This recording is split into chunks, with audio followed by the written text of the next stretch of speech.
really clear compared to before. It looks. Yeah, way better. Hey, so just real quick, we are live. Just put that out there. Oh, And hold on. Let me see if I can turn this so at least we're not staring at the lights above me. Okay, there we go. Is that better? yeah. Yeah, you look good. You look better though. Man, I look still too dark. Keep going. I mean, I'm orange. Right. I'm not even a That's person's true. skin color. I'm just That's dark. true. I think I got like a big tan going on. This is great. You look well tanned. Yes, you do. New Year's resolutions. Either of you the type to set New Year's resolutions? Business, personal, both? Both. You know, Yeah. to be honest, I didn't. And I used to be really good about that. Between maybe being busy and working, I didn't, I think New Year's Eve as the fireworks were going off, I was laying black PPF on a 4 or a F8. And so it was like, it's another year. Here we go. No, Well, I do personal ones every year. I did this year. I decided that I was going to drop baked goods simply because I love them too much, and I know I need to cut them out of my diet. And then business, I had made a decision that I was going to do my best to make sure that I responded to anybody and everybody within 2 hours from now on as a go forward model. So let's start with the baked goods. You're in phenomenal shape. Anybody who's hugged you knows that you don't have an ounce of fat on you. What is the move for baked goods? Is it just like a feel better thing, like muscle feel better? Like what is the motive? Yeah, it's training, feel better, for sure. Okay, when you guys have hugged me, sometimes I have maybe felt a little more solid than others. The fact is that when I'm competing, then of course my diet's a lot more strict, and I have a much more regimental schedule and everything that all go along with it, and so my physique comes along with it as well. When I'm not competing, like right now, then it's not as true. And so I put weight on, and I don't tend to eat healthy nearly as much as I normally would. And I just think that, I talked to a lot of friends. I was with Ryan Burrows from Auto Paint Guard over the holidays, and Alex Jones also was here. And, with Ryan, he's got a pretty strict diet. He's in incredible shape. And he was telling me that, dropping a lot of things like bread and stuff like that made him feel insanely better right afterwards. And I'm like, wow, okay, you know what? I can understand why that would play a big effect on you physically. And so I'm going to do it myself and see how it feels. Great. So Chris Hardy already doesn't drink, and I'm still trying to catch up to that. Now he's dropping carbs and baked goods. It's like, man, come on. I'm just trying to make it. I'm trying to separate us a little further there. Great. How about you, Eric? What did you do? What was yours? So I'm definitely going to make an effort to work out, maybe every day. Could be a thing. It's something that used to be a part of my life, then definitely fell off little by little. And, that's kind of my one real big one. I have work goals, obviously. But to me, that's the one where I'm like, this is a non-negotiable, I feel like, this year, because it has to be a non-negotiable eventually. And, like Chris, like what you're saying, I found out a few years ago, like I had, let's see, my early 30s, I sat in a desk for a few years straight, and I instantly became like super back pain, popped my knee, I thought I was falling apart. And then fast forward a few years later, I did change my diet, and I cut out sugar, and for a long period of time, I cut out like carbs and everything, and all that stuff went away. And it was just like the difference between being in like needle back pain, can't move, or feeling great and being able to like literally jump in the air and land and not have any weird feelings. And with all that knowledge and experience, the self-discipline just hasn't been there in the last couple of years. So sure. I have to do it so I have to eat right. And then, you have to exercise. Like exercise is a non-negotiable. If you want to live a long time, you have to exercise. No matter how pretty you may look, if you don't exercise, it doesn't usually work out long term. For sure. I wonder if good for you. Yeah, definitely good for you. Yeah, working out is huge, especially as we get older. But I wonder if with my New Year's resolutions, because I realized a while ago that like why am I waiting for the new year to make this resolution and then try and stick to it? And I wasn't always following through with that. So, I mean, in all honesty, I probably make a new resolution every Sunday or, every couple of days of like, I need to fix this or change this. So But the question is, do you do it? And then do you stick to it?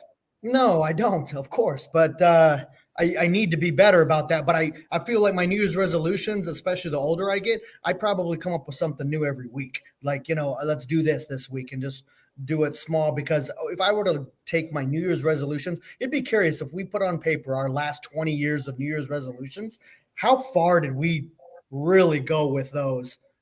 Did we really make it and change ourselves? Did we last a month? The classic is the working out, right? They always say that the gym for the first week after New Year's is packed. And then by March, it's empty again. Yeah. Gyms actually bank on an 80% attrition rate, but where people are still paying their auto payments.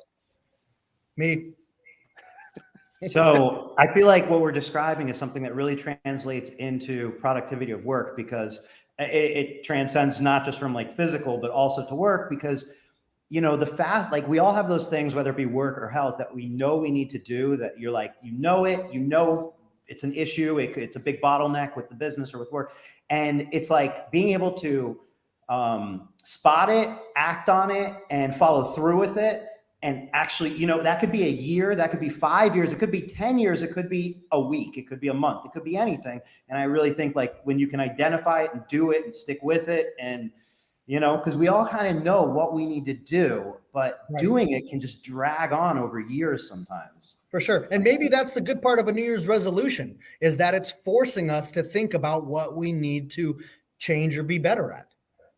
Yeah. Yeah. Chris and I actually had a conversation. We were talking earlier today, and we were talking about this one thing in particular with me, and that is that if I have a task that's in front of me, I literally have this like obsessive thing that I have to get the task done right now. I can't let it wait. And I know part of the reason why I can't let it wait is because if I let it wait, it's probably not going to get done, or it's going to get done last minute. It's not going to get done right. Right. And so I like the idea that if something is required of me, just get it done right now and make sure that it gets done properly. So, Mr. Hardy, you said your other resolution was to get back to people, I think, as far as like work, everybody and anybody as quickly as possible. Why was that an important thing to make happen now? So I was listening to some, talking to a number.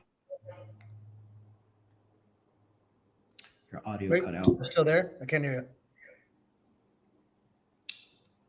Just probably got a call. Maybe Can you guys still hear me? Now we can hear you now. Hold on. You're back. Something's gone wrong with this. So sorry, guys. We can hear you. Probably gonna have to leave and come back in. That's all right. Maybe it was on a delay. You know what I mean? Yeah. Sometimes that can happen.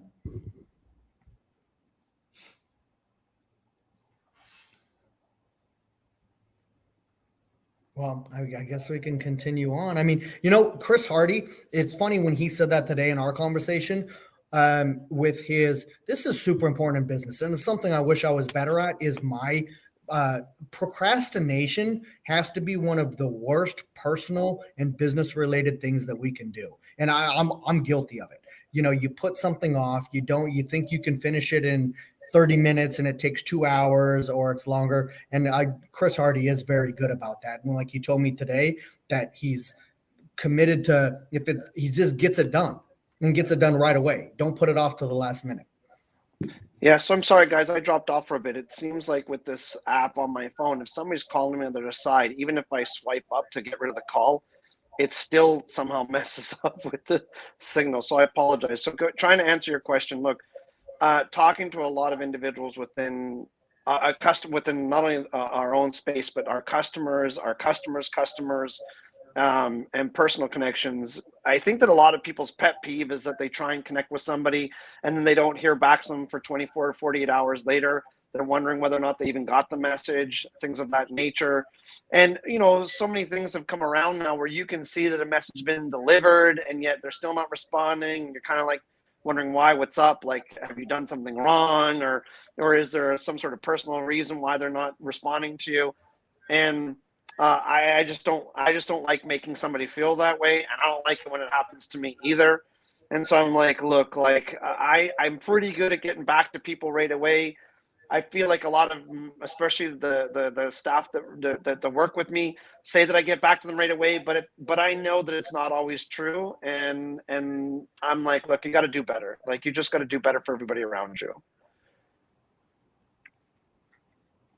Yeah, I mean, we're definitely in a time where it feels like, you know, everything's at your fingertips. So you kind of expect people to be at your fingertips as well. So what could have been a week before, now it feels maybe more like it should be, you know, a couple hours or a day at most, or whatever it is. And with the amount of people out there that can possibly reach out to anybody, it can be a lot, you know? So I think everybody has to kind of adapt and do what they can and figure out what streams they want to communicate through. Because when you're getting reached out to from, you know, 8 different places, Instagram, Facebook, you know, personal messenger, getting phone calls to 2 different numbers, and, you know, there's emails, and, you know, like, it makes it obviously more difficult at high volumes. So everybody Yeah, and should for me, know.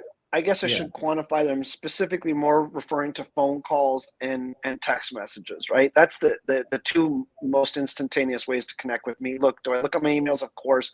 Do I have the notifications on? Of course. But, you know, a lot of times what will happen is a call will come in, and then I won't accept the call because I'm on one. And then another call will come in, and another call will come in. And what's going on is I'm literally never getting off the phone. And so now what I've decided to do is, okay, no, hang up on the first conversation before grabbing the second one. Take a look at your phone, confirm that there's either text messages you haven't responded to, or that you have those names in red. And it's amazing how often I'll see a name in red, like, oh my God, yeah, they called me on my last call. I totally was thinking I was going to call them right back. And then there's a really good example of how I could easily drop the ball and then not respond to them and have them wondering why I didn't get back to them. And then in turn, you know, maybe missing something that I should have been involved with. So, you know, just need to make some adjustments in order to make sure that I'm accomplishing as much as I possibly can. You know, You know what Mike Burke. Go ahead. Sorry, Chris. Go ahead. Well, no. So what I've been doing, because I have the same problem, where especially a big problem I have is I start to respond and then I get a call that comes in and then it literally falls like way down the list. So I've been trying to tell people like, hey, I'll get back to you. If you don't hear from me, ping me again. Just saying, like, I'm not saying that I'm the busiest guy in the world, but bug me. I promise I want to get back to you, and I do these blanket statements where somebody says, hey, can you give me some feedback on this? And I go, slam today. But if you don't hear from me by tomorrow, bug me again. And I promise I want to respond to you, but I want to give you the full response that, it deserves. Sure. Yeah. Yeah, I was talking to Mike Burke earlier today, right? I mean, now I think they're approaching 60, or they're past their 60 store locations, and he's on the phone like more than I am. Yeah. Like, from the minute that man wakes up to the minute he goes to bed, he is like, doing all this, like, guidance in terms of like, hey, all this business, right? Guidance and stuff like that, how to build, how to grow, how to train, how to market, all that stuff. And I'm like, man, like, I think I'm brutally busy, but how in the world are you dealing with this? And it's funny because there was, when Mike Burke and I first started interacting with each other 4 years ago plus now, actually, if I text him, I'd get a response within 10 seconds. Sometimes now it's a couple of hours later. And there's just a really good example of how you realize that things have changed in terms of people's schedules, and how you might actually personally perceive that change and thinking that, oh, well, why isn't he getting back to me right away like he used to? Like, is there something up? And that's, I just, again, this is a big part of what I'm sort of mentally dealing with right now in terms of figuring out how to make sure I look after people as best I can. He takes an hour to get back to you. That's crazy. It's like 5 minutes with me. See? And I'll tell you right now, Eric Devash, he takes his call the minute he calls him. Yeah? Oh, yeah. Yeah, he hangs Mike up on Burke anybody, does? including me, to take Eric's call. Oh, man. We're falling down the list. Yeah. Priority has definitely changed. Yeah. Yeah. It's we're seeing transition of communication, which is pretty awesome. I mean, look what we're doing right now, Yeah. Mr. West, Yes. is it okay if I refer by last names here? Because I feel like Let's Chris do is not. it. I can do Christopher and Chris. Yeah, that's true. We got two Chris's. Yeah. So you mentioned you're doing a lot of traveling. Obviously, that came to mind when you mentioned getting back to people. I can only imagine when you're on the airplane, like for so much. Like, what are you doing so much traveling for? So I mean, my Middle East trip to the UAE started out as a fun trip. I wanted to go see the F1 race in Abu Dhabi. As I've gotten older, I'm trying to find some hobbies that I enjoy. So traveling to find a race every year maybe is pretty fun because they do them all over. So went to Abu Dhabi to watch the F1 race. Awesome experience, super fun. But then while I was there, I decided to do a couple of visits in Dubai and visit some shops. So I went by NVN, who is phenomenal shop. That I did a little shop walkthrough and then visited another couple shops. It's just one of my favorite things. And I mean, I know I work for XPEL full time, but a big part of that was I love still getting out and interacting with shops and learning and talking with the installers. So wherever I'm at, I try and still make that happen. And it was super fun because I mean, Dubai, crazy money. Is really neat to see those shops. And for anybody who doesn't know, what is your position with XPEL? Director of automotive films. So kind of what does that entail? So I work with R&D a lot on our films, from the paint protection film to the window tint.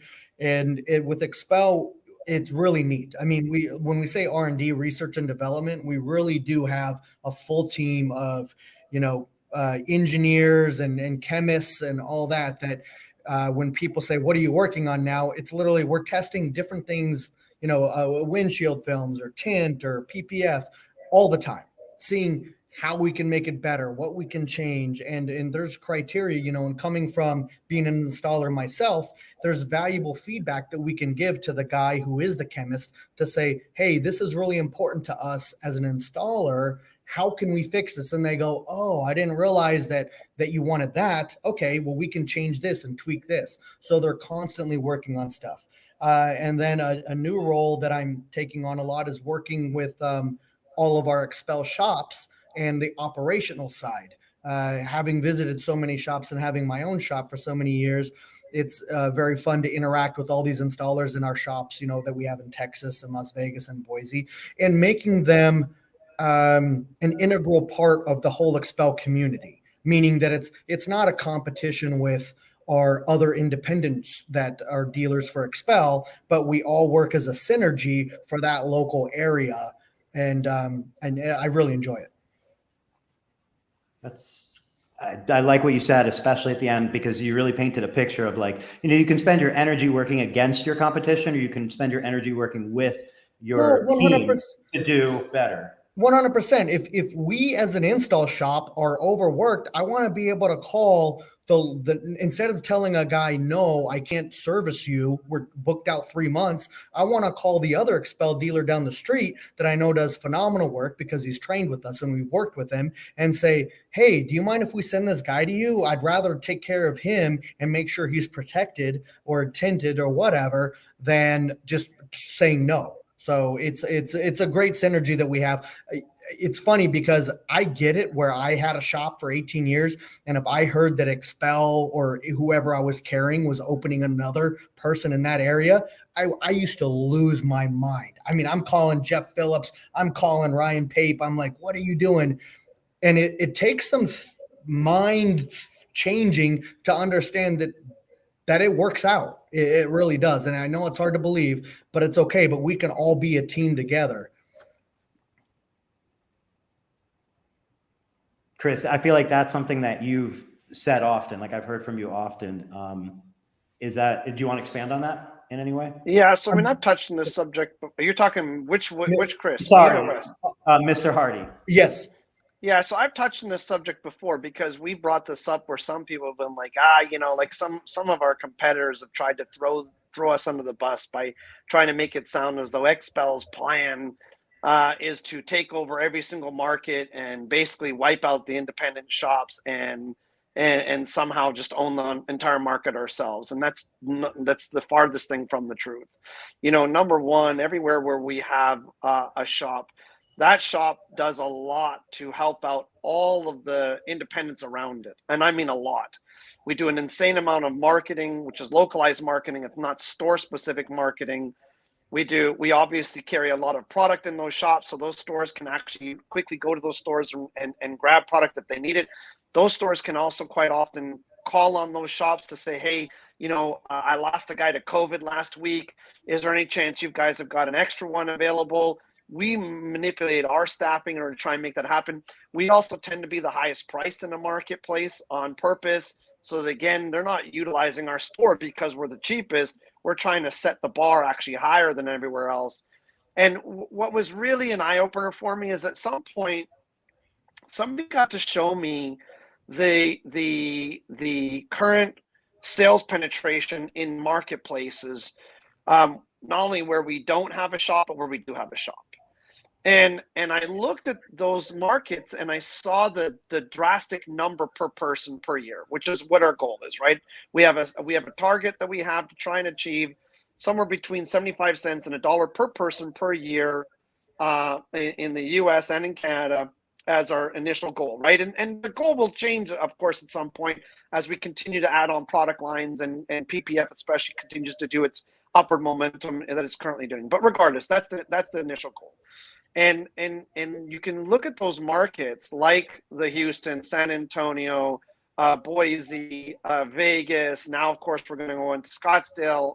We have Montreal. We have Calgary. You can look at these markets. You can see how much higher we are in penetration per person in those markets. Now, me right away, of course, as you know, being I was a partner with David Glendenning for so long with the shops up in Canada. I was like Chris West. I'm like, right away, I'm like, well, that's because XPEL came in and they just took over the market. And no wonder they're the highest penetration. They're probably doing $6 billion a year out of that store. And then I find out, actually, the store is not doing that much in volume. They're doing good. They're doing respectively good, that's for sure. But what was amazing was to watch how the stores that were already in those marketplaces are actually doing insanely better now that the XPEL shop is there. And I'm like, how? How does that even work out? And then you find out everything that's going on behind the scenes to make it happen. And I'm like, oh, yeah, okay, I get it. And so it's funny because when I've had an opportunity to sit down with some independents, and show this fact to them, the fact, not just conjectured conversation, but true facts. Here's the numbers. Here's where they were before. Here's where they are now. Look at this for yourself. They're like, oh, wow. Okay. Hey, any chance you guys want to open up a store in my city then? And it's amazing how that's starting to change. And yet our competitors were purposely calling some of the shops that had converted to us going, wow, how are you going to feel tomorrow when they open up a store right beside you and they try and take all your customers away from you? It's like, that's the farthest thing from the truth. Absolute proof is in the pudding, farthest thing from the truth. Well, and let me add some things too, because I know it can sound like, quote, Team XPEL, you got Hardy, you got me, and we're just going XPEL. But I mean, I've used 3M, obviously. I used Suntech for many years, and I have nothing bad to say about other films, really. But I know that as XPEL, as a business owner, I won't even say XPEL. As a business owner, there's so much. You can have the best film in the world and install and offer that. That doesn't mean you'll be successful. So XPEL, at least for me, I really love that and recognize that that's important. And when I sit in meetings and talk about how we can grow to help our independents, it isn't about making a better film. Granted, I always want a better film. It's what other ancillary things and supporting things can we do to help a business grow? And Mike Burke, of course, great business coach, where we talk about the marketing, the Tint Wiz app, where you got CRM, invoicing, all that. Those are the things that can help make a successful business. And where at XPEL, we're looking beyond just product. Product is important, don't get me wrong, but there's so many additional things to help make a person successful. And that's what excites me, because I love the product side. I'm obviously installed a long time. I love the business side. And so it's how can we help people grow beyond that? Yeah, and Jordan just left a comment, just basically resonating what y'all are saying from his side of things, because he has a dealer down the road from him, and he's always, what he's saying there is always what he said. So it's not just he's saying that today; it's something I've heard from him before.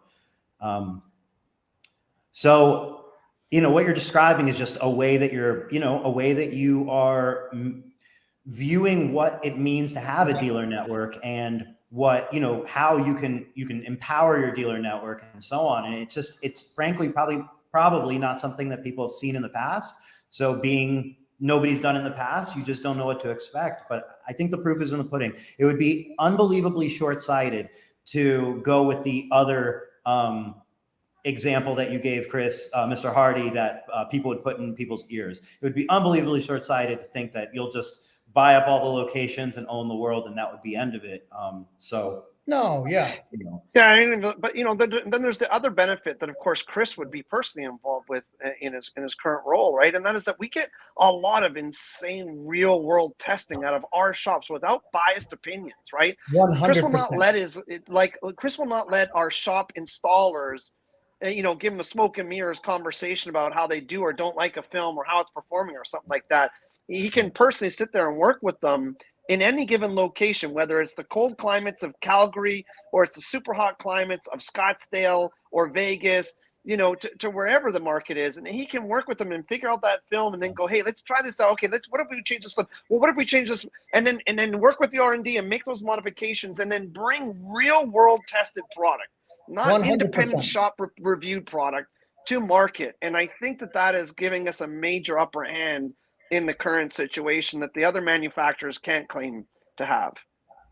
Isn't that critical that you keep that, like you said, that direct, hands-on? Because I feel like the disconnect between a manufacturer and the real world of shops is sometimes a complaint that I've heard from shops, and there's no better way to stay connected and literally staying connected. Oh, for sure. I don't know how many of our shop installers with XPEL are listening to this, but I to be honest, they kind of are guinea pigs a little bit, where we put them through some trials and tests to, whether we, from not only the film side, but also the business side, seeing what marketing works well, because we're not trying to keep that a secret. It's not a secret sauce just for my shops. It literally is like, this worked for me in my Vegas shop. Chris Hardy, why don't you do it all down the East Coast with everybody?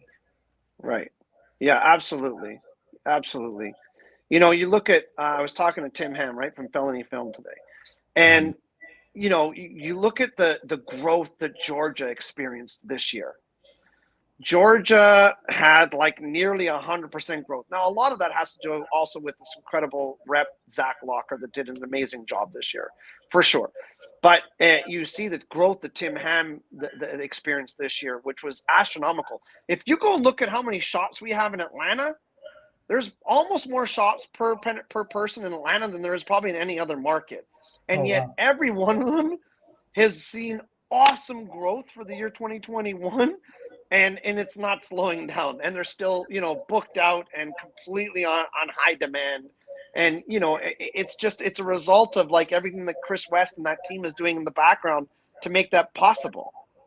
Well, and it's, the conversation about opening, I just had a call from an XPEL customer who's pretty well known in the Midwest, or I guess West region. He's, a little bit up in arms about some shops getting opened up in his location. And there's some conversations that is hard to wrap your head around. And I told him, as an owner myself, I would have been irritated, but now my eyes have been opened a little bit to we have an Arizona market where we literally have installers right across the street. I mean, literally just walk across the street and they're both XPEL installers, both killing it. And just like the gentleman that posted a second ago, they don't even consider themselves competition. They're both booked way out. They're like, I'm so busy, I don't even have time to worry about that. And if I look back at all the times that somebody was set up in my locations in Alaska, we continued to still grow. If you have all the pieces in place, from your quality to your service, you'll be fine. Right. Yeah. That's an important thing to look at, is, do you have all your pieces in place? Because like you're saying, if you have a fear of loss and you let that guide you, Right. Fear of loss won't guide you anywhere good, but you also can't just pretend that everything should go right and it's good if it's not, because it's Well, man, probably I something in see your guys hands. waste so much energy on worrying about the guy that opened up down the street instead of going back and saying, okay. In fact, Chris Hardy and I just had a conversation with Phenomenal Films Phenomenal Vinyl, Phenomenal Vinyl, Mark Friedman, great guy out Mark of New Friedman, York. and Yeah. and he said something that resonated with me where he said, "I want to make a power play," and but it's that attitude that I loved, where it was like a power play to the everybody around him, meaning like, I know that this guy's doing this, I know that this guy's doing this. I'm gonna make a power play to grow my business and show where I'm at. Because man, when we get so focused on the other guy, like we lose sight of where we're going. Yeah, and he, I agree with you. That was an amazing conversation we had with him. And he's got, and I mean, we're not going to share what his power play is going to be because that's unfair Oh, to him. But the reality is he's got some very key things that he's locked onto that it's going to make that successful.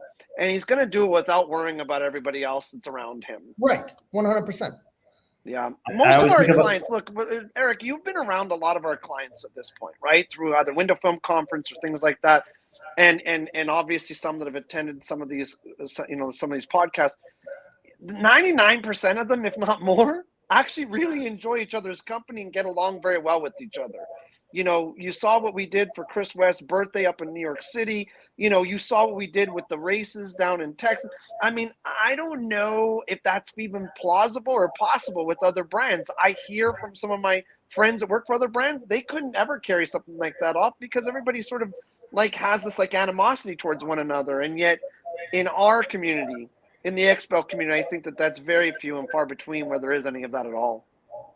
I completely agree from my perspective. And that's why I think it's so incredibly important for everybody that's an XPEL dealer to go to the conference, because that's where you're going to be around all the XPEL dealers and people like what you're saying. That is accurate. And I can only imagine what it'll be like this year. Well, this year is going to be crazy. So hats off to Rob Besner, the gentleman who's in charge of our marketing team. Like, unfortunately, the gentleman who was in charge of our event planning, Tyler, had an opportunity to go back to Facebook, which of course was an amazing opportunity that he took. And that left Rob Besner high and dry in carrying off the most important thing of our year for us in terms of event, which is, dealer conference. And we are way over the highest number we've ever had in attendance already. And we're still got quite a bit to go. I know there's a lot of people that are still booking. My suspicion is we're probably going to end up 50% bigger than the biggest conference we've ever had. And we have this amazing breakout sessions are lined up. As a matter of fact, Chris West is going to hold one himself, which is a dealer roundtable. But we just have so many great things happening at dealer conference that we've talked about dealer conference before. And I think that it is the one genuine thing that an XPEL dealer can do for their business over anything else that they can attend is dealer conference in terms of how it's going to have a positive impact for them. Oh yeah. I've almost said, like, I wish it was open to all businesses in our industry. Obviously it's, XPEL only, but it's that important. As I look back to relationships that I formed that helped me grow my business or start new businesses, they actually were all created there at that conference. Yeah. It makes sense, because when you think about the other opportunities that you have to get together, like maybe SEMA or the Window Film Conference in September, they're not in any way oriented to, what's going to be going on at the XPEL dealer conference, the breakout sessions, the speaking, the networking, right. Like everybody's together. And the whole point is to communicate. Whereas trade shows are trade shows. You're talking for a little bit and you're potentially moving on, right, one way or another. 100%. So is there, at this point, it's what, 30 days away? Can I ask the question, is there any chance that COVID's going to mess this up? That is within knowledge. Like, I don't know if is that something y'all are like still kind of like shit, or is it good to go pretty much? So from everything I'm hearing so far, it's 100% good to go. Look, Ryan Pape, the most amazing CEO probably on the planet, is like full gung-ho that we're putting on dealer conference. And in fairness, he was doing that last year. The only reason we didn't do dealer conference last year had nothing to do with XPEL. It had to do with the fact that the hotel told us, hey, we need to change the way that you're allowed to interact inside the hotel So you need to go down to 50% occupancy within the rooms. You have to have all your meals are within the conference room. You can't go and have like the buffet style that you were going to do before. You can't, the competitions, you have to be 6 feet away from each other. Well, how in the world is that going to carry out with people being able to watch the competitions? And then on top of that, your group could be seated together, but you had to be more than 6 feet away from the next group. So, as big as those conference rooms were, we were like, wow, we had over, I don't remember, it was a big number, for sure over 500 people registered or something like that to attend conference. And we were like, this room is not even going to be able to fit 250 by the time we put in all these restrictive measures. So we pulled out. I heard that unfortunately Lumar just canceled their dealer conference, and that's a shame. That's a very great competitor of ours that both Chris West and I are big fans of. Both of him and I are really good fans of Eastman and 3M, right? Those are our two main competitors. Those are the two guys those are the two companies that we always have to keep our eyes on in terms of, hey, what are they doing? Where are they innovating? And so to hear that they had to cancel their dealer conference is a shame. I'm sure that there's a lot of their dealers that are disappointed in that. But, look, at the end of the day, they made the decision that makes the most sense, and I respect them for that call. Even SEMA, right? I mean, how many people pulled out of SEMA? And yet I think that a lot of people were pulling out because they saw the initial numbers in terms of attendance, and it was very low, right? Very low registration up until like a month before, and then it skyrocketed. Well, a lot of people already pulled out by then because then they didn't have any penalties. We ended up doing SEMA anyways, and I think that it was an incredibly successful SEMA for us. I think that all of the reps felt like it was probably one of the best, if not the best SEMA ever, because there was a lot of traffic, but it wasn't overwhelming traffic, right? And so, going back to dealer conference and whether or not we're going to cancel, everything we're hearing is that no chance. If the hotel's not restricting us, which this is Texas, it doesn't sound like they're going to restrict anything anytime soon, if ever again, we're carrying forward. And, hopefully people act as best as they possibly can. I was talking to Ray Van Dexter from Dynamic today. He's got COVID. There's 4 of his employees that caught COVID. Back to Ryan Burrows at Auto Paint Guard, COVID, with 4 of his employees. I do hope that, of course, if people feel like they're sick or that they might have been in contact with someone with COVID, they're not irresponsible when they attend conference, with the possibility of getting everybody else sick. But the other kind of maybe wishful thinking on my part is that Omicron is not seeing as negative a detriment to people who catch it as the Delta variant has. There's not been as much hospitalization per positivity rate, and so with that, maybe it's a much weaker form of COVID. Look, guys, I had COVID, the alpha version last September, not this September, but the year before. I blew through it like nothing, but I have a lot of friends that didn't, that caught it and had a really difficult time with it. We had a lot of community members that had some big problems, right? Some of them ended up in hospitals and stuff like that. And the Delta variant definitely had a negative impact, but so far, again, fingers crossed, and let's hope that this is true and accurate. So far, the Omicron doesn't seem to be that bad, and I think that conference is happening. Chris has the ear of a couple of people that I don't, so he might know even better than I do. I mean, no, it's happening. I haven't heard anything that it wouldn't be. And personally, I think that it's kind of a personal decision if people want to attend or not. I think we're far enough with COVID now. And for the industry, I think we need it. I mean, it's we kind of look forward to it every year, and we missed it. The competition is completely sold out, as it does every year. It's like, I got people calling me like, can you squeeze me in still? And I'm like, man, I'm sorry, it's done. And it's because it's not my call, but I can't even pull the drawstrings to make it happen. Slots are full. Yeah, the other funny thing is, sorry, Eric, I know you're about to say something, but real quick, every one of these guys has got a business that's currently running. Yep. They're taking in clients. They're interacting with people on a daily level right now.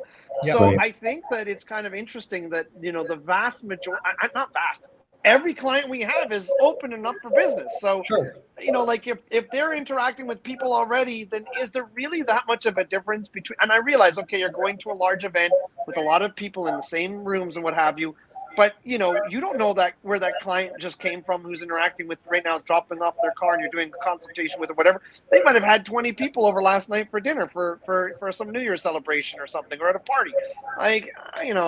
I think that, again, at the end of the day, like Chris is saying, we need this. We really are at that point where SEMA was one of those, right?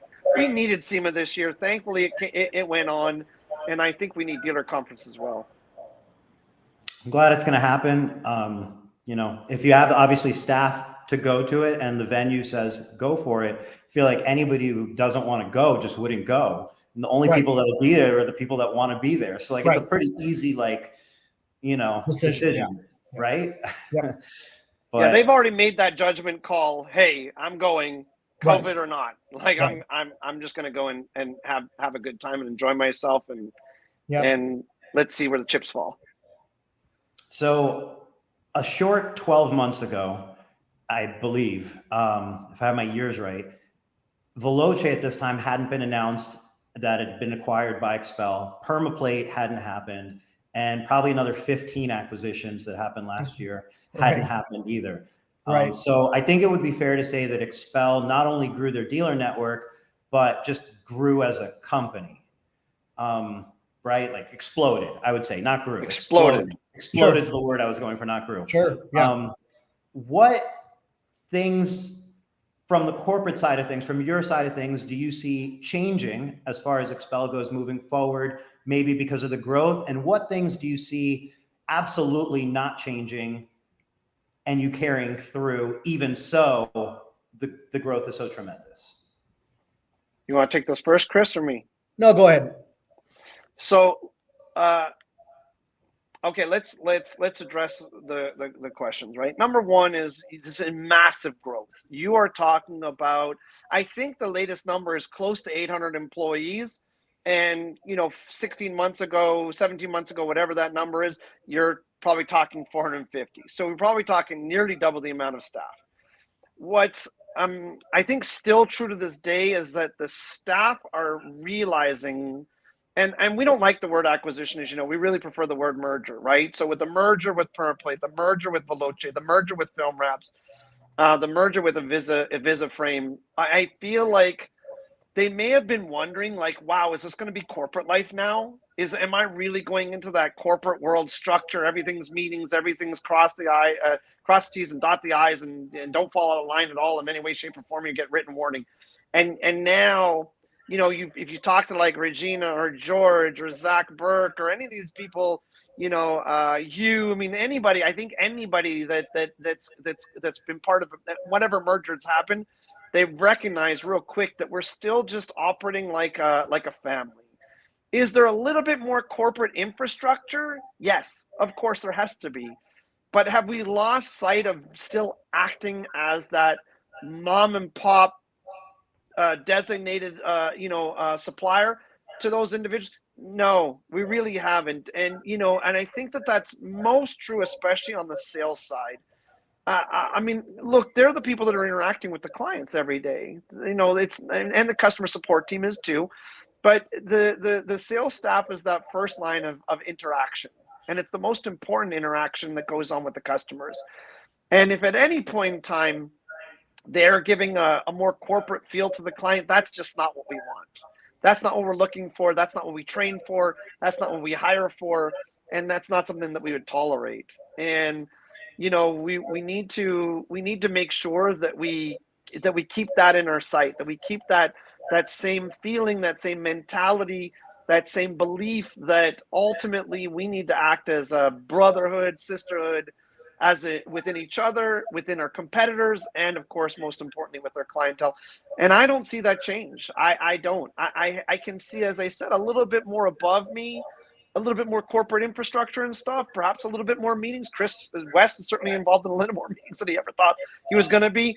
But, you know, it's just so that we can get, you know, items crossed off the list and knock projects out, but not because we're changing the way that we're doing business. And I think that's what I'm really trying to get to. You know, I think that a lot of our operations assume that we're changing the way that we're doing business is just not true.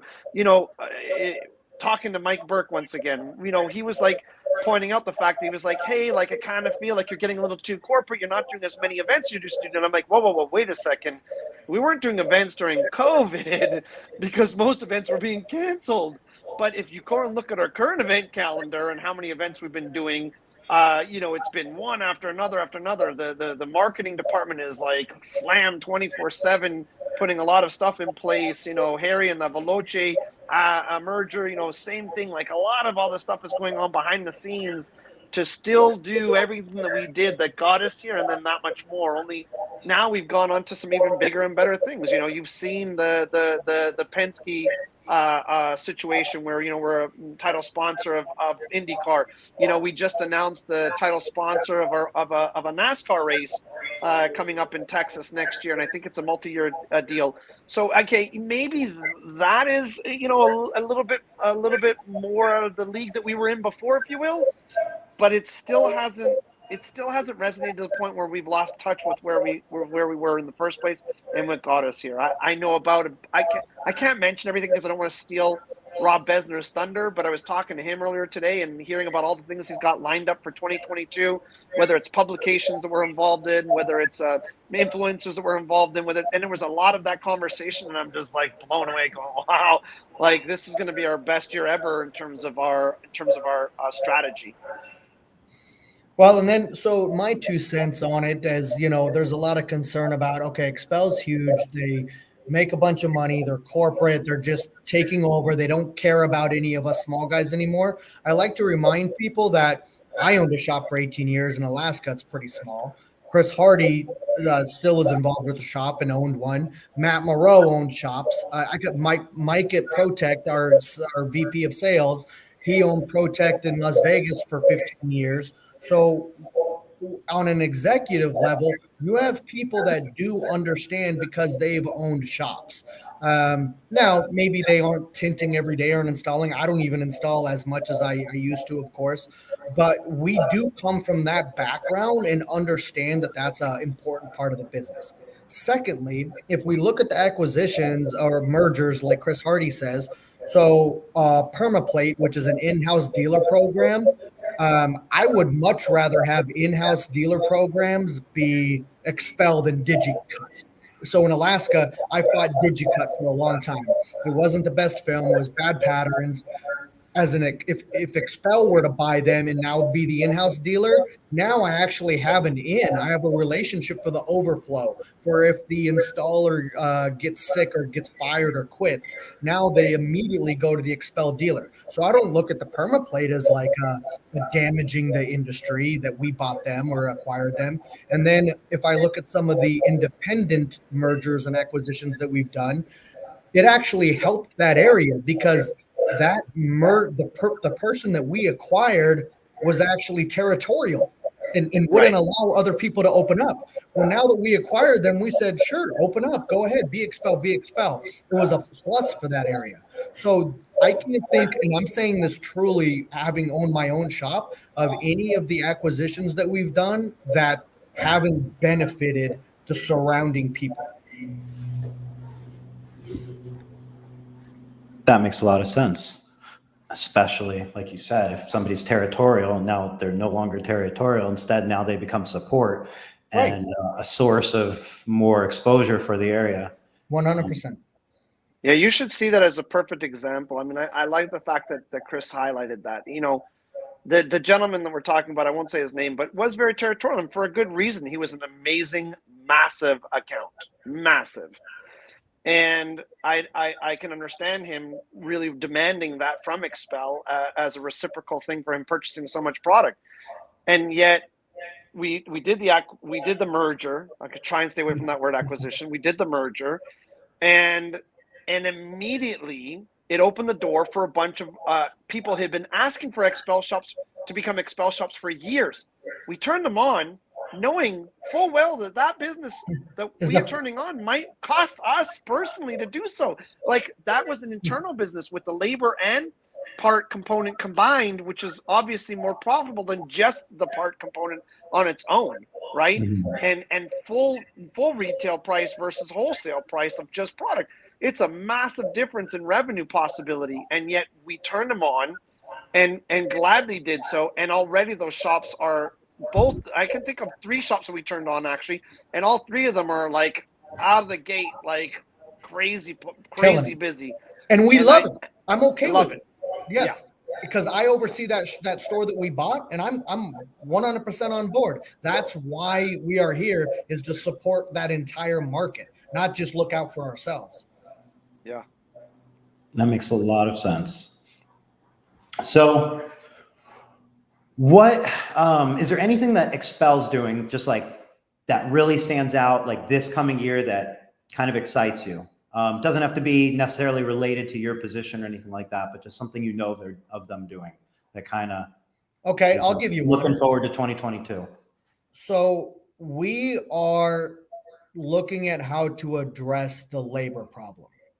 And I don't know, I probably could go into more detail, but I'll just leave it at that to kind of dangle the carrot, because if I go into too more detail, I'll have a bunch of people calling me like, when's it happening? When's it happening? But as we've gone, I already have those calls, right, because of what Chris told them. Right. So, and as Chris and I have gone and talked to guys, and they get frustrated with, you opened a shop down the street from me, and we say, well, aren't you busy? And they say, yeah, I'm booked out 3 months. So why does it matter to you? And they go, okay, fair enough. But why don't you help me grow mine so I'm not booked out 3 months, which means that we have a labor problem. So this is one thing that I love about XPEL that I alluded to earlier, is we aren't just looking at giving you the best film or creating new products. We want to help on that. So we have some ideas that we're brainstorming of how to help the labor problem, because we have it. And that's the good part about us owning our own shops, is that I have a labor problem at our shop. So I know everybody else does. How do I solve that for everybody? So I'm excited about that.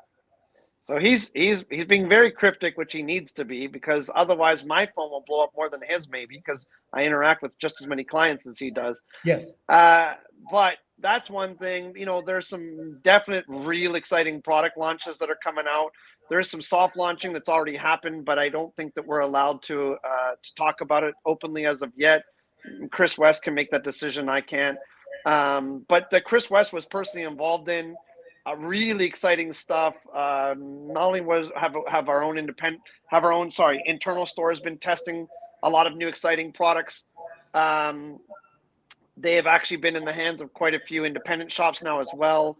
I think probably on average at least 50 in the US alone, and probably that many in Canada also, for that matter. And the response rate has been unbelievable. So that's exciting. The fact is that this I can talk about for sure, is that our vision, right? I mean, and vision being our flat glass lineup. Mm-hmm. Look, the Harry Rahman thing, it's no secret that he was, him and Faisal were a huge, obviously the creators of Hooper and stuff like that. And then of course was an acquisition from one of our awesome competitors. And then, Harry left and went and started Veloce, and then merged Veloce with XPEL. I mean, look, the fact that we merged the Veloce clientele in with XPEL was beneficial. That's true. But I know that the real reason for the merger wasn't the clientele. It was to get Harry, and that was the only way we could get him.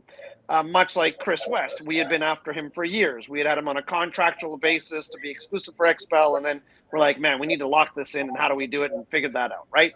Well, the stuff that Harry showed me, I was in San Antonio a couple weeks back, actually was kind of cool. It was my first time doing an investors meeting in San Antonio. And so I got a chance to see all the new vision lineup that's coming out, the new packaging, the new products themselves, the new marketing materials are coming, the data sheets, everything and anything. And it's not quite ready to launch yet, because we want to put all those pieces in place before we do a launch. But my guess from Harry's perspective is that everything goes well. You'll see that all roll out within the next 60 to 90 days at the most. And it's a game changer. I can't talk about who. I can't, and there's a good reason why. But let's put it this way. One of the largest flat glass operations in the US got a chance to see what I got to see about a month ago as well. He was personally invited to take a look at it. And I can tell you that he placed a 6-digit pre-order of this. I don't know if Chris West is even aware of this. He placed a 6-digit, and I can't say how large into the 6 digits, but it was large, pre-order with his full intention of helping us launch, and he is maybe the biggest player in the US. I don't know, one of the biggest players in the US for sure for another brand. And so again, I can't talk about like who and obviously what brand and whatever, because that would be very inappropriate to that brand, not only to the brand, but also to that shop. But knowing that he was that impressed with it, and knowing that he was making that commitment to say, hey, I want to give you a check. Here's the check. Here's the amount I'm writing the check out for. I want to get in first. And I want all this product designated to me when it comes out was awesome. And I think that that's where you're going to see probably the biggest splash for 2022 for XPEL is going to be, look, we know how much we dominate paint protection film market already, right? We know how amazing our window film has now started to penetrate the market in terms of market share. Obviously, the coating is the same. I mean, it's just insane the growth that we've seen in those two product lines. I think it's absolutely, literally the word unbelievable. The flat glass hasn't done that.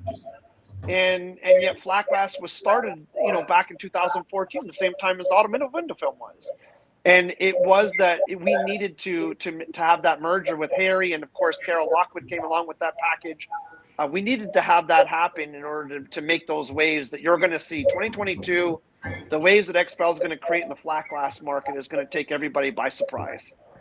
Yeah, and to add to that, if I were to look at three things that would help us make a successful business, there's a lot of things, but let's say that XPEL can help with, it's product. We get you good product, we get you new innovations. We're on that. We're working on it. We got an R&D team. I mean, we just wrote a purchase order for $1 million worth of equipment to look at everything. I mean, it's really cool. And our new headquarters this is the cool part too. As you come to get trained at our new headquarters in our warehouse, you get to see all of that as you come in and see where R&D is doing all that. So anyway, product. Then we have sales, right? We have, Harry's working on how do we get sales and big commercial jobs to our independents. As sales reps, they're going out, our territory managers, and saying, hey, let me get this dealership and let me give it to you. So there's sales. And now I'm talking excited about getting labor. So if XPEL can help you with sales, product, and labor, as long as you follow up with a smile on your face and a fair price, it's a home run. I love that you're leaning into fixing labor, because it's so easy. Everybody knows labor is an issue, right? But it's easy as maybe a film manufacturer to say, well, it's not my issue. The dealers will figure it out. We sell film. The market will figure it out. They're going to buy the film one way or another. But when you lean into it and you go, hey, this is a big issue in the industry. We're a big company with big resources. We can find a big solution that fixes this, or at least gives our network some headway with it. I really really sincerely commend leaning into those big problems and trying to solve them, however that ends up looking. Well, and that's what we love doing. We could sit back and just say, hey, we got a good film, we got a good marketing presence, and focus on that. It's like, no, let's keep trucking ahead. Well, how do we help people be more successful? And that's where, again, having our own shops, it makes us invested into that as well, and helps us refine and learn those processes to help everybody. So yeah, it's exciting. Yeah, I got a chance to see the new warehouse, which has the training facility as part of it, has the clean room. And I actually got to see some of I don't know if you realize, Chris, maybe you do, but there's a lot of that new R&D equipment has actually been delivered. Yes. And I'm looking in that room with those investors that I was there, and I was just blown away. I mean, some of the stuff looks like it belongs in I don't know, some scientific movie lab, it's crazy, the investment that XPEL is making, obviously. And Eric, it's, we really could say, and I've said this for a long time, that if you're at the top, that's not the time to be complacent and sit back and say, we made it. It's almost more incentive to really keep going full trajectory. I mean, our sales staff, and Chris Hardy would know better than I think we doubled in the last year, close to. Right. And then from our R&D team, doubled that. We've been bringing on new, it's just, It's Oh, you mean there's no- staff wise? Oh, Yeah. I thought you were talking sales wise. No, Yeah, staff wise, we more than doubled. which is exciting because you know what it means? If you're an independent shop, you don't now aren't dealing with a sales rep that is over 5 states. He might be just in your state or even your city. So that's a direct relationship. It used to be that you didn't get that much attention. And that the attention is to focus on these guys now. Yeah, I'm a perfect example of that. When I came to work for XPEL, I handled 15 US states on my own. One of my competitors has 4 in just one of the states that I used to deal with. So I had to openly tell clients, look, we're going to have one disconnect, and that is that you probably will not physically see me in your shop ever, because it's just not reasonable to be able to carry that out. And yet, because of our marketing, which drove so many clients to shops, that was the reason why they quite often selected us over somebody else, was because, look, instead of me showing up at your store trying to get you to spend money with me, the customer showing up at your store trying to spend money with you. And that was obviously a lot more attractive. Sure. But at the same time, like Chris is saying, XPEL being at the top doesn't want to just be complacent and sit back. Like, I think it's fair to say that one other brand did that, and we now see where that brand's currently at. And again, it's an amazing brand, but I think that that's where they were, and now where they are now is a result of that. And I think they're aware of it. And I think they're trying to tackle that. So, right, in fairness to them, kudos to them, they're working on it. But we know that was something that we were sort of like, call it slacking or lacking in, right? In that what we needed was a little bit more of that one-on-one interaction with that clientele. And so we are continually looking to divide up territories and create more reps. And the reps have to be localized, right? There was a time when all the reps were in San Antonio.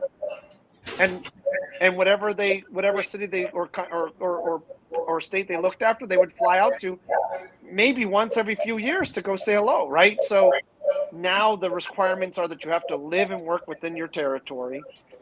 And that allows you to communicate and interact and get to those shops much faster. Look, I can be on the phone with Mike Burke at 7 o'clock in the morning because the guy's always up at 5 a.m. working out.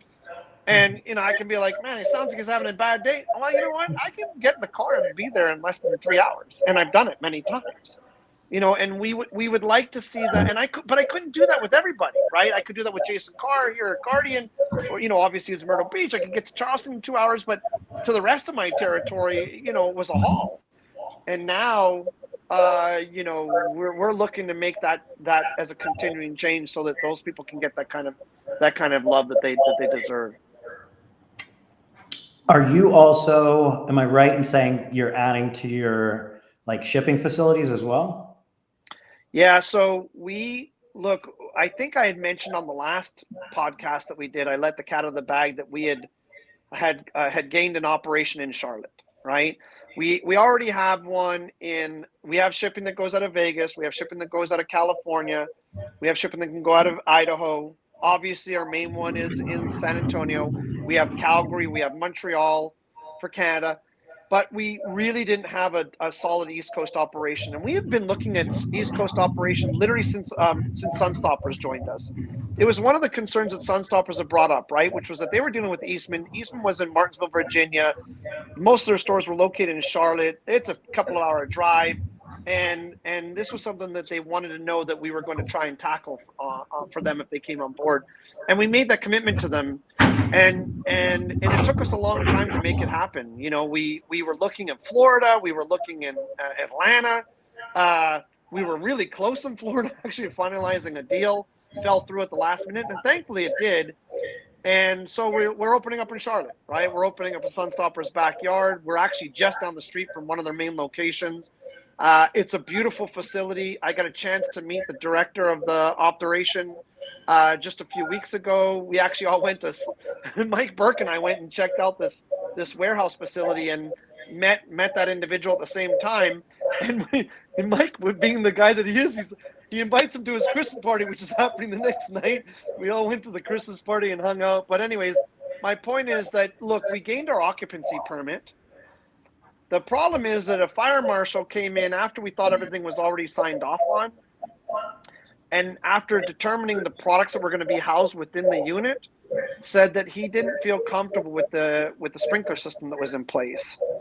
And I don't know, there's some terminology, ESFR system or something like that. So we had to go back to the, to the drawing board. We had to get an engineering team together to come up with a better sprinkler system that fire marshal would pass. A lot more pounds per square inch or pressure, or whatever the heck the terminology is. And Carlos Alvarez, thank God for him. He's got his foot on the gas like everybody else does within our organization. He's like, hey, this ESFR system they want, this is going to pass. This is going to cost us $100,000. We already signed our lease. How do you go back to the landlord and renegotiate now on a price you've already taken occupancy for, right? Like the landlord's not responsible for it at this point. It's going to be a big bill. We don't care. We're going forward with it. We're making it happen. There's product there now, but it's sitting on the floor on pallets. It's, obviously supposed to be up in racking system with everything else going on, like normal, like all of our other operations are. It's not. So is it running? Kind of not really. Not really. We need to get that sprinkler system done. Then we're going to put the racking in, get the fire marshal to sign off on everything, and then we will start shipping. So my anticipation is within 60 days, it'll be up and running and fully operational. But in all fairness, I got to give credit to the logistics side of XPEL. They do pretty dang good. I mean, 10 years ago at my shop, we regularly would have miss orders. It would not ship on time. Stuff would be back ordered. But at XPEL, there's guys that just work on estimating in future inventory 6 months out, 12 months out, so that aren't back ordered. And the warehouse runs in 2 shifts from, I think, 7 a.m. to midnight. And it's, yeah. I remember asking Carlos one time, who runs all of that. He's the director of operations for that. I said, hey, can you put a hold on this order? And he goes, when did you put it in? And I said, an hour ago. And he goes, that probably shipped in 5 minutes. Like, yeah. They turn it and burn it that quick. It's crazy. Yeah. We've had some pain points, obviously, with year end, but everybody does, right? Because we had a lot of operations that had record years in profit this year. And of course, they were, they're talking to their accountants. Their accountants are going, man, you need to get your tax percentage down. You need to go spend some money. And so we had a lot of accounts making some very last minute, very large purchases in order to get those invoices in on time. And of course, with COVID and FedEx and UPS and shipping companies, look, they've all had their trials and tribulations with labor, obviously COVID outbreaks, things of that nature. So are we saying it's been perfect? No, I think that if you could take COVID out of the equation, then our fixed operations team is running at 100% perfection. Add COVID in with all that messes things up a little, we're still running at like 98% perfection, which is incredible in this current situation we're dealing with. Words of wisdom for shop owners for 2022. What do you got? Okay, so I just was with the shop manager for Austin, and she's just come new into this role, and she's starting to adapt and learn. And as we've gone through some trials and tribulations that have really stressed her out, tonight I really wanted to emphasize, and I think this is pretty important, that as we run our businesses, we come into these trials and tribulations. And, over my tenure of owning my business, I remember like being curled up in the fetal position, thinking like, it can't get worse than this. We wrecked a GM's Chevy Silverado. I'll never get that account again. Or this customer left me a 1-star review, or we had to repaint this car. You could go down the list, right? And I told her, and I said, after all of those years, it really wasn't, it was okay. We still, I had my morals, I gave good service. I offered the best install I could, and it all turned out okay. So I'm going to probably do that one, because it was like, you'll be okay. Just keep your head up. It isn't the end of the world. And I know you'll sit there and go, and we can go down the list, tax burdens, all that. Just keep doing what you do and do the best at what you can do. And I promise you, in a year, you'll go like, wow, I made it out of that okay. Wait, it wasn't as big of a deal as I thought. I think for me, look, every single XPEL shop that I'm aware of has had the best year of their life. I don't think that they've ever had a better year, period. Most of our shops have grown a minimum of 30% plus. I would say that the vast majority of them actually have grown over 50% this year, right? And so for me, my words of wisdom is just keep your foot on the gas. Like, it's not going to slow down anytime soon. The inventory levels are, I mean, I got to see the final numbers of how many vehicles were actually delivered into the US last year over the year before. And it was actually 80%, which is kind of interesting, right? Because you kept hearing that no inventory coming, no inventory was coming, no inventory was. It's not true. It was an 80% of the penetration that they had in vehicle sales from the year before, meaning delivered to dealerships, happened in the year 2021. And they're anticipating, obviously, a higher number than that for 2022. What you're seeing, of course, is that these clients are spending more for their cars. They're not getting all the rebates and the breaks that they were getting. They're not getting the super cheap interest rates. So I think that because of that, they're feeling a lot prouder and of their purchase, and like they have to take better care of it, and that they have to understand this might be a longer value than they had previously anticipated, and so that's translating into incredible sales, right? So keep your foot on the gas, and to go along with that, something that Chris talked about a little bit earlier that sort of coincides is that, look, when you're at the top, don't become complacent. Don't sit there and just assume that it's always going to be this good. Instead, continue to invest in yourself, continue to invest in your people, continue to invest in your marketing, right? That's something that we realize all the time, that people are just not spending enough time in their marketing. Like, well, Chris, I'm currently booked out 6-7 weeks. What do you mean spend money in marketing? Yes. You don't do it when it's dead. You do it all the time, right? And you keep that momentum going, and I think that's important. So look to diversify in terms of finding more locations, building bigger locations, maybe taking on maybe not even bigger, but maybe another location, and look to invest in more staff and ramp things up even further than where they were before. Both great advice, obviously. And Chris West, like what you said, things go wrong, but the next day it's always less of a problem, and a week later it becomes less of a problem, and probably a week later you're on to two problems ahead from that one anyway. Right, exactly. And it's just, I know for me, I used to get super stressed out, and so it's just kind of a comforting thing of saying, like, it'll be all right, man. If you're doing the right stuff, you'll be okay. Just keep doing good quality, working hard. You'll get through those tough times. Yeah. And Mr. Hardy, to your point of the advertising being consistent, it should be something that's consistent throughout the entire year. And I think you do what you have to do, but like if you find yourself in December and January overspending to try and acquire clients because you're dead and you want to stay busy, to me, that's kind of a waste of resources. If you forget about it, you can't handle the business come summer because you didn't maybe invest in adding staff and so on. And then you get through the summer booked out like crazy, but then you're back in the winter, you're dead, and you're going, okay, let me throw more money at marketing because now's the time to waste money at marketing. Like it's like a kind of silly, vicious cycle that is easy to step into.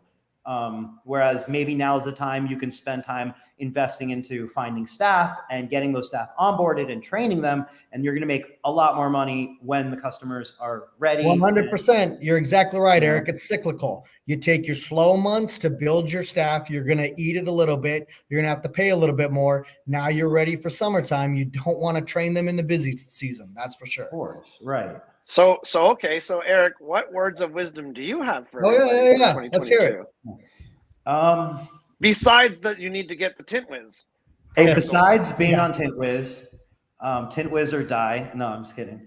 Like grow or die, my advice would really be focus on, to me, first of all, you got to know where you're going, where you want to go. You got to make your life happy. Everybody's business is going to look different and so on. But ultimately, the one that really stands out to me is focus on profitability instead of just top line revenue. It's easy to chase top line revenue and keep adding more top line revenue and so on, and find your profitability diminishing and so on. And, to me, you want to make sure that your profit margins are ones that are something you're happy with, or at least are getting you to where you want to go. Maybe size is important to get to scale and so on, but you also want to make sure your systems are in place so that what you're doing now, if you double it, you can also double your labor and double your, if you need a facility, you account for that, because you don't want to grow in a direction that puts you in a bum spot as far as your facility goes, or something you're not. So just focusing on that profitability, because you can really narrow down what's profitable, what you enjoy, what there's a demand for, and so on. And you can grow that instead of just growing everything, which kind of can exponentially grow problems. I know when I had an auto shop, it was, first of all, it was flat glass, right? But then it was like, well, after enough time, I said, I have to do something with these automotive leads, right? Did I have to do something with them? No, I didn't have to do anything. I could have focused on what I'm doing, but I felt I had to. So then you open the auto shop, and then what do you do after that? You add PPF, you add, oh, let me do the blackout trim. I can do roofs and I can do trim. And then next thing you're doing, I'm doing color changes. Why not print the wrap? And when you're doing so many things, Yes, you end up running into so many new scenarios and so many newbie mistakes, to a sense, so many problems. And at the end of the day, I know I found myself in a scenario where, like you said, curled up you don't know how this is going to end. You've built such a monster for yourself. You're going, I don't really know. And knowing that and not wanting to walk into it, I think is important. I think people should take advice, all the advice, do what's right for them, but don't blindly just grow to grow. People, I remember starting out just like you said. I started, somebody said, hey, do you know where I can get this done? I went, oh, I'm going to do it, and before I knew it, I had way too much space, too many employees. I was doing stuff. I didn't even look at the margins, like, am I really making that much money on this? I was like, no, it's just more revenue, it's more business. And then fast forward 10 years later, got rid of space, got rid of employees, got rid of services, and focused on the stuff that, well, like you say, was profitable. Hey, let me, so Jeff Phillips texted me about Christian Alvarez with Disciple Tinting in Texas. Poor guy just had his shop burned down, total loss. So where we're talking about loss, and I was an industry, if anybody does know him, to reach out. We always, help each other out. But brother, I mean, you can, and I haven't been through that, thank God, but you'll get through it, man. I saw he posted that he was, first of all, nobody was hurt, which is amazing because everybody was gone. And then the next thing I saw that, obviously at the moment, he's just basically shifting over to being mobile only. And that's what a tragedy, but what a pivot, Right.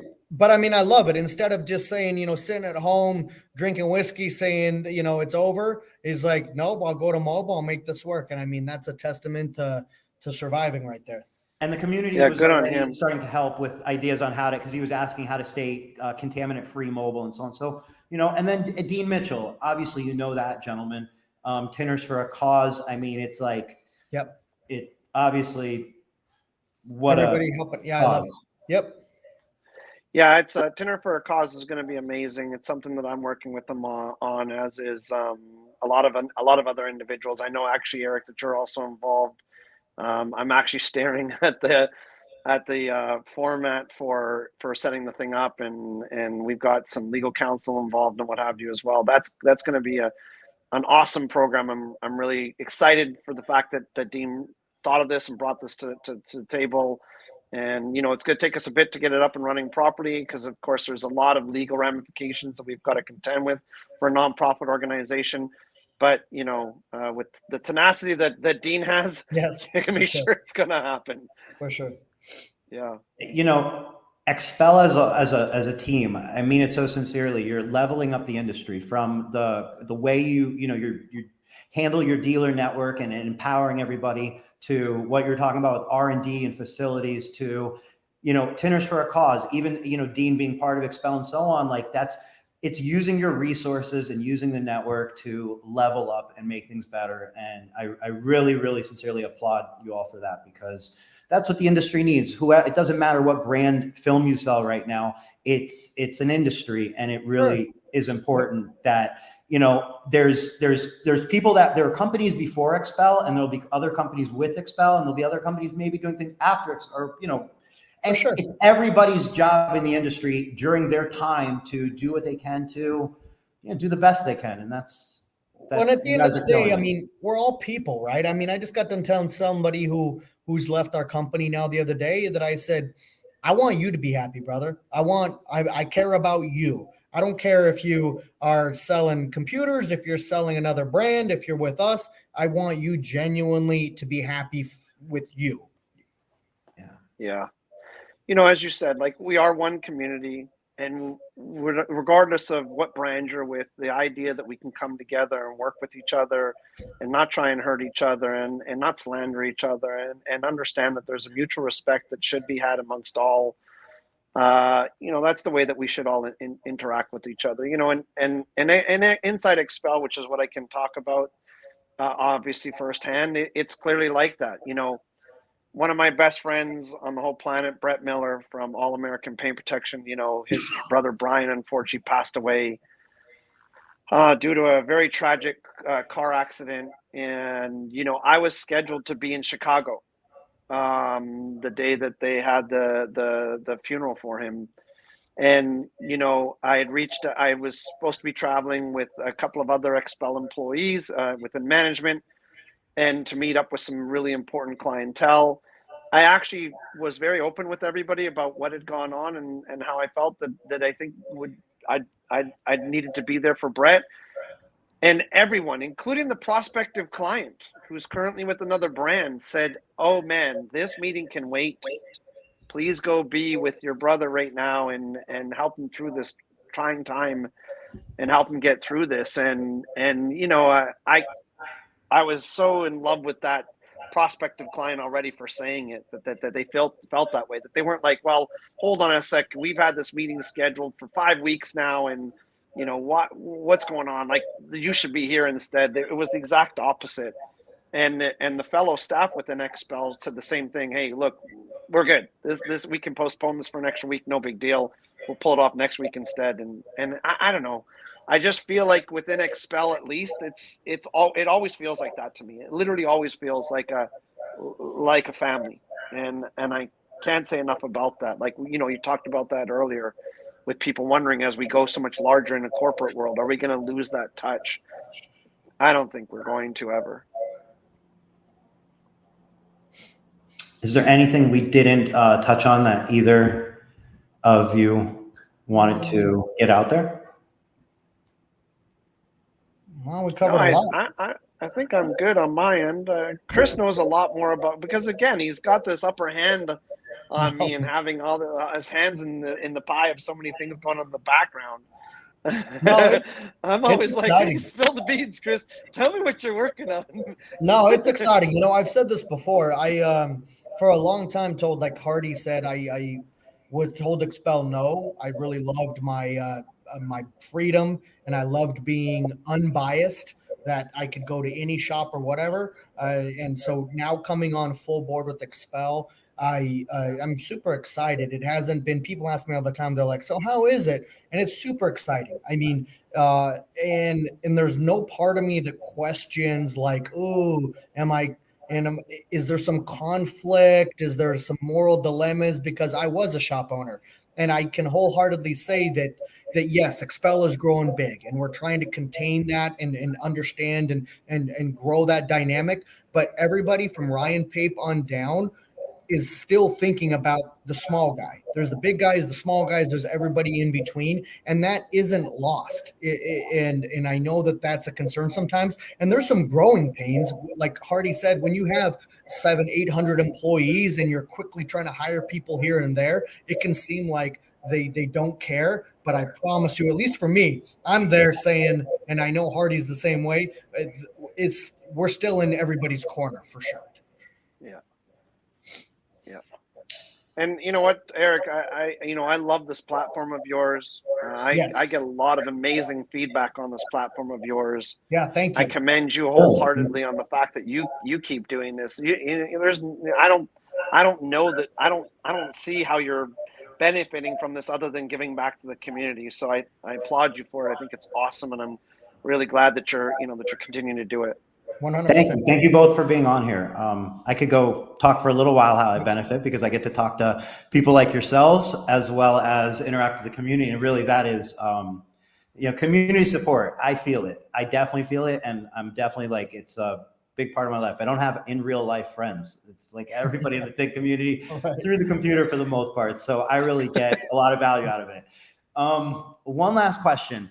If there's somebody out there, maybe they're not an XPEL dealer, maybe they're an installer, maybe they're a owner, whatever it is. If they were thinking, wow, one day maybe I'd like to work for XPEL, how could I find out if XPEL's hiring, or like what kind of jobs exist and so on? Where would somebody kind of go to know? I'm actually glad you brought that up, because to be honest, we are so understaffed, meaning I don't want to say understaffed. We are growing so quickly that literally positions, whether it's at our stores, whether it's in marketing, whether it's, if you go to the XPEL website and check under careers, because trust me, we would love to have passionate, qualified people that can grow with us. And I tell everybody, like, you almost want to check weekly. Positions pop up that fast that we are growing in need, that it's just check weekly. Wouldn't you say so, Chris? I would. I'm going to add a little caveat to this. Okay. It's a little tiny thing. I need people to also understand that we have to respect the relations that we have with existing XPEL dealers. Okay. We have had quite a few people inquire with us that are employees within one of our shops that we currently service. That makes things very uncomfortable for us. So I need that person to understand that if that shop, whether small or large, is an important client of XPEL's, and we don't want to feel like we're doing something underhanded to them. So I see. If it's an installer that wants to, of course, 100%. Yeah. So I just want people to know that, like, hey, yes, please keep your eye out. And if you have an interest in joining XPEL, we would love for you to obviously apply with us and see if you can come on board. But if you are working within an XPEL shop already, there's some please do me the favor of or having that conversation with the shop owner first prior to contacting us, because we don't want to be put in that awkward situation. We won't let it happen. Sure. That totally makes sense. And that just means a lot of opportunity. If you're not anyway related to XPEL, there's a lot of opportunity there. Because I could see it being how do I get in touch? Who do I get in touch? Maybe, so XPEL.com, go down to careers and check it often if it's something you're very interested in. We openly want more people like myself and Chris that have that background. Tad is another one, right? Like you mentioned, you got Mike Mail, you've got our vice president, our senior vice president, Matt Moreau, like all these individuals that come from shop owner / installer backgrounds. This has been for us what we think is a major winning point that we want to continue to expand on. So we're looking for people within the industry. We enjoy that opportunity with that person, probably more so than any other opportunity in terms of employment. Yep. Beautiful. Well, that's even more opportunity in the industry being created. So thank you. Yeah. All right. So Eric, are you going to go look at our career section? Is that what I'm hearing? I mean, there's people in the comments. People want to know. People definitely want to know every time it comes up. And now I'm curious. So yes, I'm going to do that after, out of curiosity, to see what exists. Marco Cazorla, you probably know him. Also said you can go to Indeed and search XPEL, and that they're hiring for tint trainer and PPF trainer, and you could let him know as well. So perfect. Way to go, Marco. All right. Marco's a rock star for sure. Yes, did he send you the image of the three of us? He did. And what I said was, I was like, first of all, I was like, holy shit, your editing skills are on point. Right? Like that didn't look edited at all. Somebody commented. Your head in particular did not look like it was cropped in. Right. I thought both of you, all of us, all three of us. I couldn't figure out when us three were together and I was in a muscle shirt. I thought about it like, what if we could all get the shirts in time to wear those shirts during the live stream? That would be really throw people off. We got to set that up now. Yeah. But Marco killed it. Yep. Marco's a man of many talents. Yeah, Marco's unreal. Yep. Yeah. I don't know if you followed like the Tinner battles when they were doing the voting.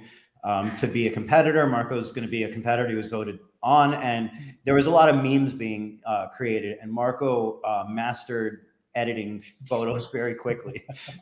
So is there any other comments in there that because I can't see them through the phone that you think we need to address? Yeah, so as I scroll through that, let me address that. The reason I stopped putting them in the comments, because I realized maybe an episode or two ago, I could distract the person talking every time I put up on screen. I could see a pause in their voice, and they're like, "Oh, gotcha." So I didn't like. I just feel like the conversation goes a lot better. That's the main reason. Sure. A lot of support, not maybe any questions that weren't addressed. I know somebody had asked earlier regarding the 5 mile territory radius, if you're still doing that. And I believe Dean Mitchell jumped in and answered that depending on where, and maybe said market penetration. Yeah, it's kind of funny. I've actually had a few clients say that to me, that specific designation. I'm like, look, I don't know where that came from. I've never I do heard know that one of our reps in particular, which was Keith Baxter in Florida, tried to stick to this 5 mile idea. And I think he did quite successfully with it. But for the rest of the US, that number was not the number that we worked off of. The idea was, hey, where are you located? And therefore, who are you closest to physically? And then what we would do is we would determine what does that distance between look like. So let's just pretend it's 10 miles. Well, we would box that out on a program called Power BI, and it would show us in that 10 square mile radius, what is the population density? And so let's say the population density within that 10 square miles between the two shops is 100,000 people, to make this really easy. If we were only selling 10 grand a year to the existing shop, that's 10 cents a person. It's not even, we need to be 10 times higher to that to get to that dollar per person. So we would know that by bringing on another shop within that distance, it was not going to affect the shop that's already there at all. Zero. Yeah. Well, if hold on, let me just keep going, Chris.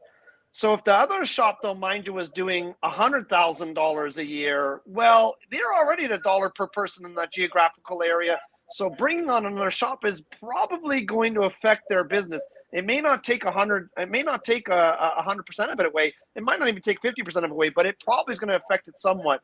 So that's where we had some difficulty. Now, there's still more caveats. What if the first shop is only doing paint protection film?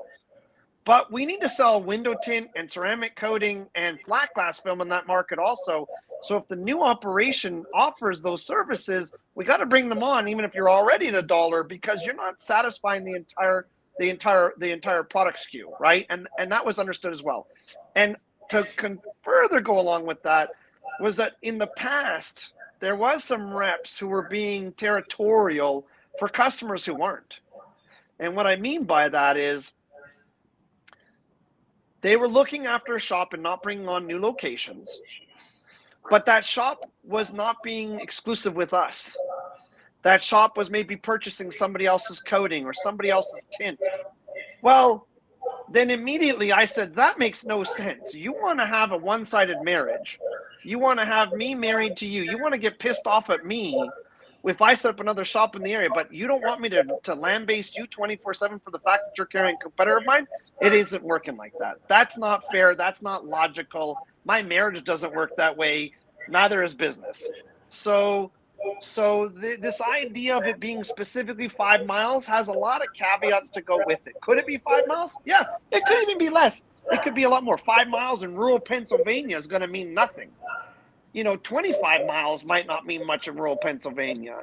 So again, like, you've got to be, the true answer is that there is a method to the madness, and when it's properly explained, it makes complete sense to everybody that we talk to about it. Sorry, Chris, go ahead. Oh no, I was gonna laugh because the 5 mile thing, when I had somebody bring me that present the same question, and I was like, well, and we had just had a discussion about how the Huracan that he had the guy had trucked up 5 states to visit him. So I was like, well, wow, you get a lot of customers like that? He's like, I get customers from all over. So I was like, then why do you care if a shop is 4 miles from you? Because you're a destination spot. People, they're coming to you for your quality. You're not nobody's driving by your place seeing, because he's in like a little back alley anyway. Nobody's even driving by him to see that, yeah, let me stop in and see what he offers. So there's more to the discussion a lot of times if you pry further that a radius isn't the real issue. It's, he's taking my clients or his pricing is too low. And I personally like to vet that out more and say, let's solve those problems. The radius isn't really the problem. Yeah. Go ahead though. Was there anything else there? Me? That's it for me. No, Oh, yeah, no. Eric. That's it for me. If I don't use the bathroom soon, I'm going to just jet right now. So. All right, well, let's wrap it up then. And thank you. It was great. Great time to catch up at the beginning of the new year. And I think you gave a lot of wisdom. And thank you for doing this, as always. Thank you, man. Thank you so I'm much. excited. As always, for Chris having us Hardy on, gets to Eric. go on every couple of weeks. I haven't been on for like 2 years, so I was super excited. Listen, you might be more important now in the XPEL world and No, with Mike stop. Burke and the 5-minute phone call response, but I take the cake when it comes to Eric Devash.